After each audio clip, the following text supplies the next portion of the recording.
Welcome to Chapter 5, Pollen and Spore Examination. By the end of this video, you will be able to perform several key tasks related to forensic palynology.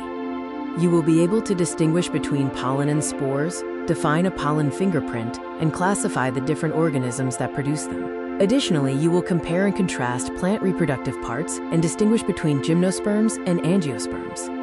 This video will also help you summarize methods of pollination, identify spore dispersal methods, and state the characteristics of pollen and spores important for forensic studies. Finally, you will learn how pollen and spore evidence is collected, analyzed, and evaluated. Forensic palynology is the specialized field that studies pollen and spore evidence. Pollen contains the male gametes of seed plants, while spores are found in certain protists, algae, plants, and fungi. Both are microscopic reproductive structures with resistant protective layers. Pollen is produced by seed-bearing plants, and spores are produced by fungi, mosses, and other seedless vascular plants. Both are reproductive parts of plants, microscopic, easily transported, and found in different environments. Pollen and spore analysis is based on Locard's principle of exchange. This evidence can help determine crucial details like whether a body was moved, a crime's location, and the season in which the crime occurred. A pollen fingerprint is the number and type of pollen grains found in a geographic area at a particular time of year. Plants that produce pollen include non-seed plants like ferns and seed plants like gymnosperms and angiosperms. Gymnosperms are the oldest seed plants, with conifers being the largest group. Their seeds are contained in cones. The male cones pollinate the female cones.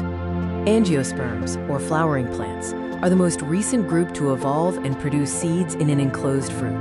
This diverse group includes corn, oaks, maples, and grasses. The female part is the pistil, and the male part is the stamen. This diagram illustrates the parts of a flowering plant. The stamen is the male part, consisting of the anther and filament. The pistil is the female part, including the stigma, style, and ovary. Pollination is the transfer of pollen from the male to the female part of a seed plant.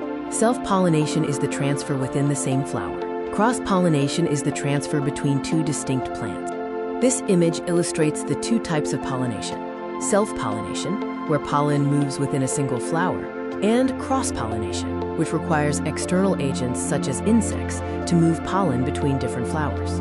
Pollen from self-pollinating plants is rarely encountered and has lower value in forensic studies.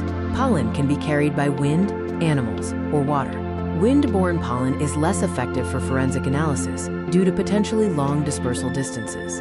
Spore producers include certain protists like algae, plants, fungi, and bacteria. Bacterial spores, or endospores, include those responsible for diseases such as anthrax and botulism. Spores can be grown to increase sample size and are identifiable with certainty. Algae disperse spores into water or air. The potentially large dispersal range of spores reduces their value in forensic investigations. The mechanism for mushroom spore release into the wind is an important factor in their forensic relevance. The exene is the outer shell of a pollen grain and spore. Microscopes reveal complex and unique structures in the exene. Identification of these structures provides potential trace evidence. Pollen and spore evidence can be found in numerous locations, including living and decaying plant material, soil, clothing, and even inside the victim or vehicles. These diverse sources highlight the importance of careful collection. Both control and evidence samples must be collected.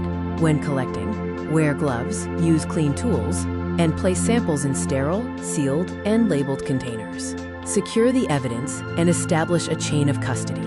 All sampling instruments must be clean or new. Pollen and spores are chemically extracted from samples for analysis. Specialists use tools like compound light microscopes, scanning electron microscopes, and reference collections for examination. This evidence can then be collected, analyzed, interpreted, and presented in court.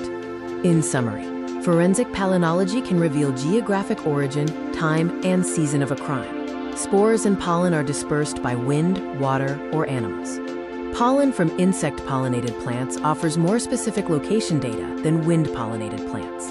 Pollen collected at a crime scene must include baseline samples from the area for comparison. It is essential that the collection of pollen and spore evidence is performed carefully to avoid contamination.